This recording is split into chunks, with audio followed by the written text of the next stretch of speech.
and there's no words. Everybody loves her so much that we were just really, really happy that could happen. Katie Alexa told me today how big support she has received from all of you. Could you please tell how much of support she gave to you this season?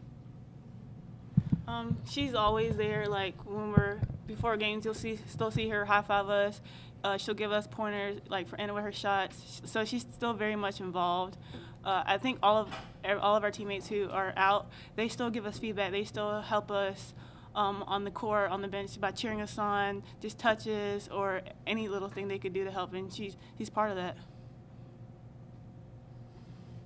You guys didn't get the win you wanted, but how proud are you of the team for leading UConn at the half, taking the lead almost into the fourth quarter, keeping it close? A team that's dealt with so much adversity to put together a performance like you did tonight. I think for our team, we wanted to show that even though we went through this adversity, we're still a good team and we still have good players on this team. And we work hard every day in practice.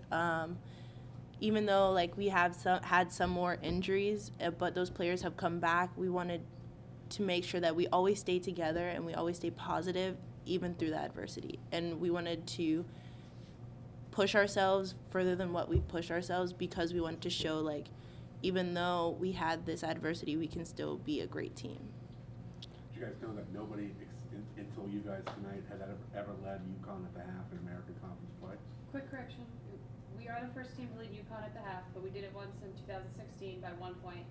We're the first American Conference team to lead them by more than 1 point. Second time tonight, always been us. Did you know that? No. No. No. Good job, Lori. Right. Good job, Lori. He came from the conference, so I can't take any credit. But. No. You know now. But how big is that? I mean, this is a pretty big deal, right? 121 games UConn's played in, and only twice have they been down at the half, and both times have been to us. I feel like honestly we went out and we just tried to play for our seniors and for each other. It's hard, them not being able to play on their senior night, and we just all came together. We just played for them, for each other, and then it just translated. You guys were able to out-rebound UConn, and it seems like the defensive intensity was really strong, most of the way through. What's been the big key when it comes to playing such strong defense throughout the course of the year? Effort. It's simple. Defense starts with effort, and I feel like everybody puts effort, and we try to take pride in defense, and just with energy and effort is where it starts. If you don't have that, you can't play defense. I told our guys in the locker room the one thing that I was very proud of them was their effort today, and we really had. When you got a good program, that's one thing that you shouldn't have to coach is how hard your kids play or the effort they play with. In those first 20 minutes, I thought we did a really, really good job defending and rebounding. We only had 4 turnovers, I think, in the third quarter when they started to double and trap everywhere, and we had some guys stand and not flash. That got them going a little bit because I thought we were doing a good job controlling the tempo of the game, and it was at our pace. But at that point in that third quarter, there was we could have gotten knocked out, and it didn't happen. We fought back, and we gave up a 3 going into the fourth. But down the stretch, we just struggled to make some plays. And they got some guys on their team with some experience, and they made. Christian Willems hit a big 3, and Dangerfield hit a big 3. Now it's a 2-possession game, and we struggled down the stretch in making some decisions. But there's so many possessions in a game, and that's what we talk to our kids about all the time. Coach, would you talk about how important it was to you to get Laura that basket and someone that goes back to the Nikisha Sales days? I don't know if you actually remember that. Yeah, that was Harry Perretta of Villanova. Right, but how important was it for you to do that for her and for what she's meant to do? Yeah, Gino and I talked about it, and we have a really good relationship. And what she's meant to our program, going to the NCAA tournament for 4 years, and this is a young lady that what she's going through and what the procedure that she's, she talked about it in her senior video on whether, that could be the last time that she steps on a basketball floor. You know what I mean? So for her to walk off, I think it meant a lot to our team, to our staff, and to our fans. So it's special. Coach, how did that come to be? Like, did you talk with Gino beforehand? Yeah, we spoke. Yes, we spoke yesterday. But again, something like that, there's a lot of moving pieces. We've got to talk to. I mentioned it.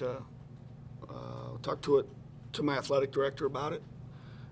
To our trainer and team doctors, because she's not released to play. You know what I mean? So, but then I didn't talk to Gino till Laura and I sat down while we were in Cincinnati, and she had some time to think about it, and that's how it came about. And I'm glad she was able to walk off the floor and get recognized by our fans and everything, because she's meant a lot. You won the rebounding battle. Samuelson out, it looked like you were able just to kind of assert yourself. You didn't have to stretch anybody. You just speak to. We got into some foul trouble. That was hurt us a little bit with Septi with 3 fouls, and then, Henshaw. I think we had in that second quarter we had 3 guys with 2 fouls, uncharacteristic for us, because we do a good job playing without fouling. But now, for our group, we've played 3 games in 6 days. We need a day off. We'll take tomorrow off, and then we'll figure out who we're going to play. We'll come back and start getting prepared for them on Wednesday, play the noon game on Friday. And it's a little different for us because we haven't gotten up to Unkinsville and the Mohegan Sun so early.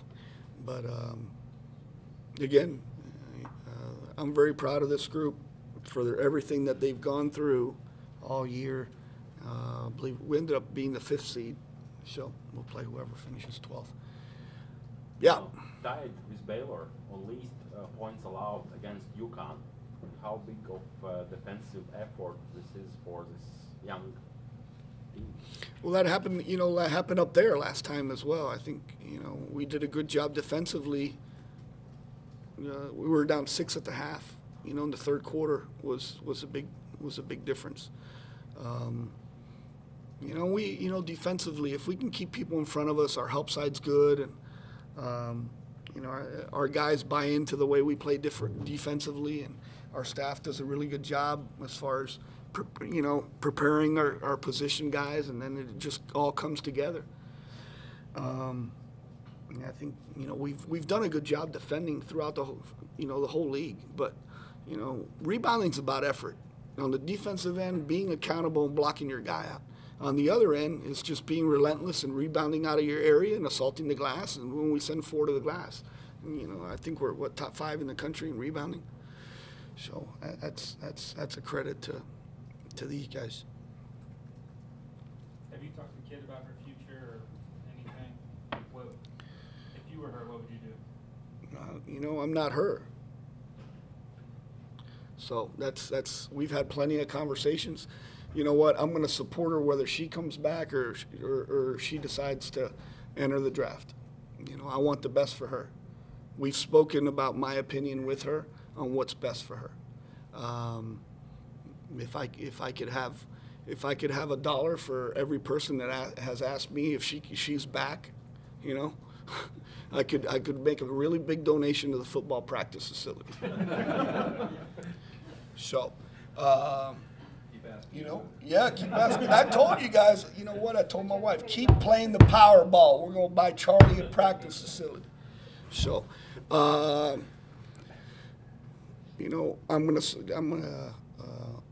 biggest thing is for her to continue to rehab and get better. I think she knows what this program has meant to her, the positives of her coming back, and also the other opportunities that might arise if she doesn't come back. So that's a big reason she's still undecided. We could have started her tonight just like we did Laura, but the NCAA redshirt rules are different. It's 30% of your season, but if you play second half of the year, that redshirt year is null and void. So